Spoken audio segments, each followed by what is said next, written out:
hairdo. We need the hair person to fluff this up a little bit. I still don't hear the sound, but here it comes. There it is. Oops. 5, 4, 3, 2, 1. I'm John Miglosh for the Wisconsin DMA and the International Society for Strategic Marketing. Well, let's start with something fun from Dabbich. Don't get vaccinated. Here's the sign. Don't get vaccinated on this truck. And you think, what? Who would be putting that on a truck? Well, it's Wilmore Funeral Home. And, there was a famous funeral home in Washington, D.C. This was in Charlotte, North Carolina, I think. In Washington, D.C. that said 10% discount if you walk in. Some funeral homes have more sense of humor than others, but this was not from a funeral home. This was from Boone Oakley. That upside down thing, it freaks me out. I'm dyslexic, and most things look upside down to me. And when you see one that actually is, it just completely gets you goofy. And, now I don't want that.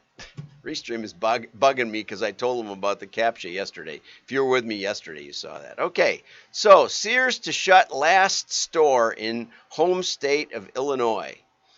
Okay, so November 14th, it's going to close its last store, and that really is sad when you close your store right before the Thanksgiving boom.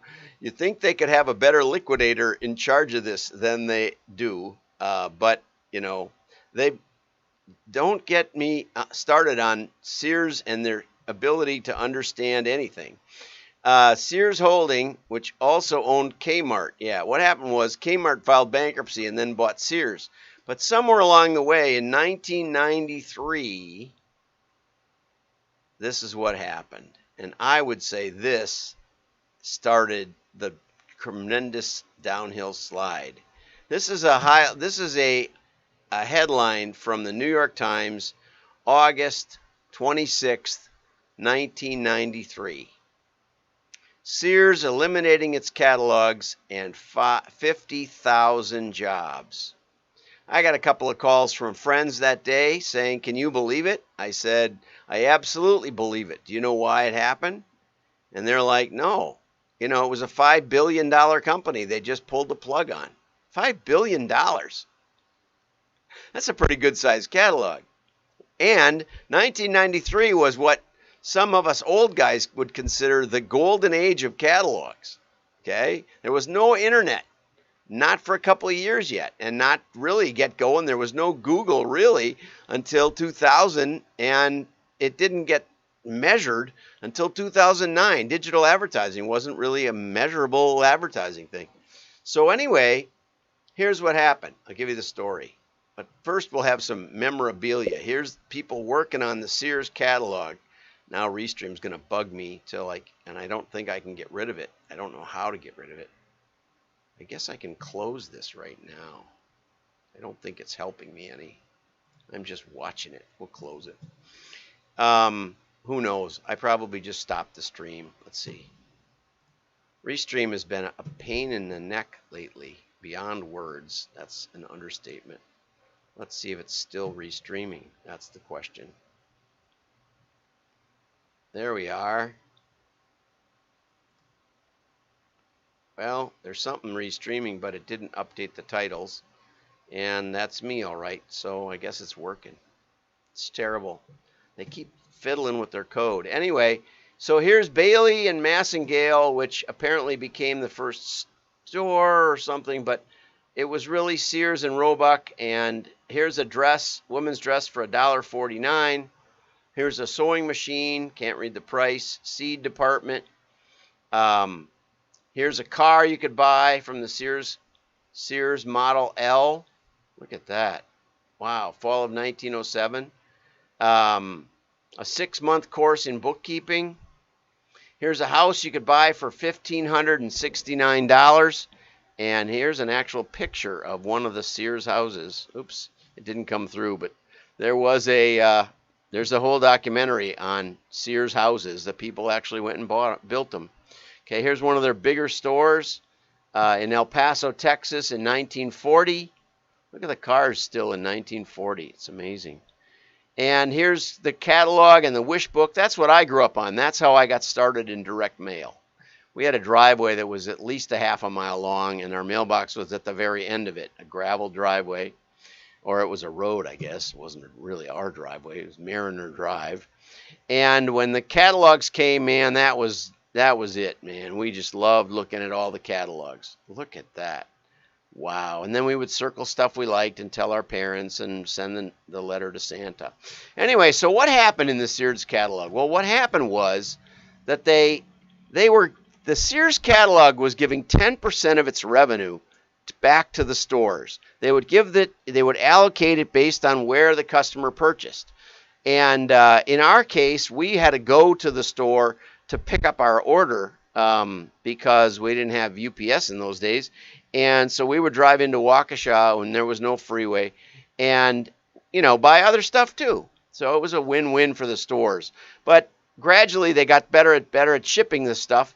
But in order to keep the stores happy, they gave 10%. So that was $500 million a year back to the stores. Just write them a check based on the number of customers that purchased in their trading area. However that was defined. Well, the accountants got in there one day and they said, gee, this catalog isn't really making money. It's like a break even or worse.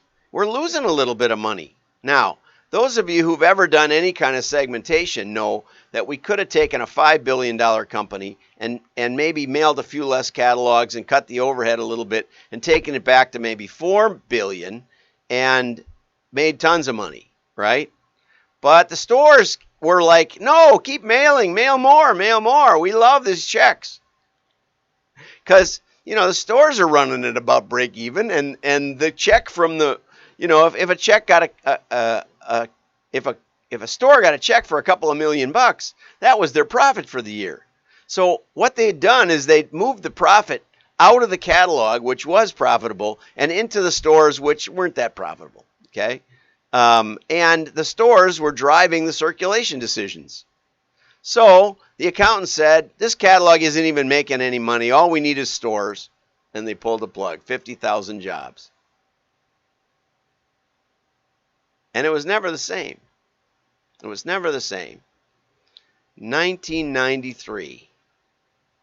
My goodness. What a sad day in direct marketing history. Anyway, let's go over to this one. Direct marketing for the consumer, direct-to-consumer brand. This is by Paul Talbot, but it's really an interview with PollyWong, who's one of the principals at Belardi Wong. And so what makes direct-to-consumer different? She said, well, a lot of the catalogs are lifestyle brands. They tend to target more affluent consumers with higher price points and less brand awareness. Now, I was a little nervous about that because it was like, we were talking about brand awareness just yesterday in Land's End. And I think there is less than there used to be. But she meant brands that consumers are less aware of. They're more like under the radar brands because they're not on TV and they're not in the big retail stores. The catalog solves all these challenges by providing more real estate to show the brand story and brand value. So she is hearkening back to the story I told you yesterday. Catalogs are now, well, they have always been very cost effective compared to the skyrocketing costs of digital marketing. And she had an excellent article on that a couple of weeks ago about how digital marketing has increased prices 250% since the first of the year, something like that. So almost triple.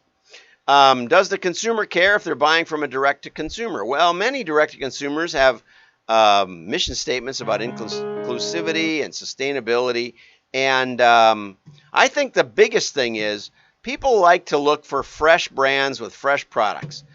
As we noted yesterday with the robots story, people like surprises. Robots like sameness. They like predictability and order. But humans like surprises and exploration. We're created for adventure. So anyway, what do you consider the most fascinating aspect of direct-to-consumer? Measurability. And of course, I have a personal vendetta against this word measurability because it's not the measurability of direct mail. It's the measurement. We know for sure. Not that we could measure or we could have allocation if only our AI would work. No, we have hard-coded measurement. Okay, most retailers capture 60% or less of the transactions at the name and address level. Right, you walk in, you buy something, and you walk out. For direct-to-consumer brands, we capture 100% of their e-commerce transactions at the name and address level. Why? Because we mail to the store or we mail to the household, they interact at the household, and they ship to the household. Or they ship to their office, but whatever they ship to, we're mailing and shipping, and we can track it right back to the mailing. 100%. Not 100%, but it's pretty good. And we get an address because they got to ship it to somewhere. So the catalogers are building their customer file, which is a true financial asset. Yes, you basically, it's a valuation independent of, it's correlated with revenue and profits, but it's basically, yeah, there's a certain value per name that you've generated as a customer. So we also capture 100% of the transactions from mail, which is targeted at the name and address level. Right, so we get attribution, just like I've been telling you. Direct mail can easily be matched back to the transactions. I think it's funny when I read articles and they say, we didn't realize that direct mail could be tracked because all we use is Google Analytics. That's right, yeah, I know. Print also has 100% viewability. Now, I didn't know what that viewability, I've seen people say 100% open rate, which I thought she was saying there. I call it 100% engagement, but Polly and I are on the same page here because the consumer has to touch it to recycle it, right? Not to mention that the print channel does not rely on third-party tracking. So what do you see? How are the time-honored fundamentals? Check out Claude Hopkins' scientific advertising on scientificadvertising.com. But how are the fundamentals evolving? Well, targeting and measurement. See, there she gets to measurement. Yay for Polly. She switched over from measurability to measurement. Measurement is stronger than ever before. Right, let's ditch the word measurable. Aspirational photography, incredible storytelling, less item density. We were talking about square inch analysis yesterday, less square inches. We don't see catalogs as big as we used to because a lot of it's driving traffic to the massively funded website. So that gets the budget. But if you do the holdout tests, as I've been telling you, you can get that budget back. The consumer has to pull it out. Oh, what do you mean by 100% open rate? That's what she said. She did say open rate here. More brands are looking toward direct mail since it has 100% open rate. And again, I would say engagement. What do you mean by that? The consumer has to pull it out of their mailbox and then touch it again to trash it or order from it or recycle it. But no matter what they do with it, it's a higher level mental engagement. Your brain has 10 times more touch sensors than sight. So no matter what, even if they throw it in the trash, we know they engage with it. And because we know they engage with it, we know they saw the ad, even if they didn't buy. And so that gives us the measured, the machine language labeled data set of buyers and non-buyers. And that's missing in all other advertising. We can't tell who saw it, registered, and didn't buy. We don't have that in any other advertising medium. Okay, so the resurgence in direct marketing is in large part due to marketers looking to reduce risk and dependency on Google, Facebook, and to create diversity in their marketing mix. Yeah. Mike Gunderson says they're getting calls now saying we just can't get digital to scale anymore. We put more and more and more money, and we don't get any more result. And that might be because Google doesn't really have all the inventory, or Facebook. They're not really showing it to people. You can't tell if they show it to anybody or not. You can tell the orders come in, but you can't tell what they're doing. And that is one of the fun parts about the walled garden that they play in. So also she ends with, when you reach consumers across multiple channels, you improve your response rates. But don't let the digital guys do the attribution or you will lose budget. You got to have a holdout test. You got to prove that when the mail stops, the money stops. And when you prove that, the CFO will pour money on you. Have a great day. Oh, one more thing. Obviously, let's go back to the pretty picture. Down below, The Irish pub said, the owner said, he's reserved the back room for us. So even though we have 14 or 15 people, big brands, we're putting out another email in case you missed it to make it convenient for you to register. We've got some big brands coming. We got some big printers coming. I mean, amazing. Epsilon, Donnelly, Jockey, a bunch of great companies, plus Grant Johnson and Ron Davis, founders of 2 direct mail agencies. Have a great day. Get over to WDMA.org and register. Share. I think share matters on LinkedIn. I don't see many people sharing. You got to share. People need to hear this, especially those digital marketers that you hang around with. They're going to not have beer money soon, so you got to get them over to direct mail. Bye-bye. You won't hear that on any other channel, I don't think. I got to let the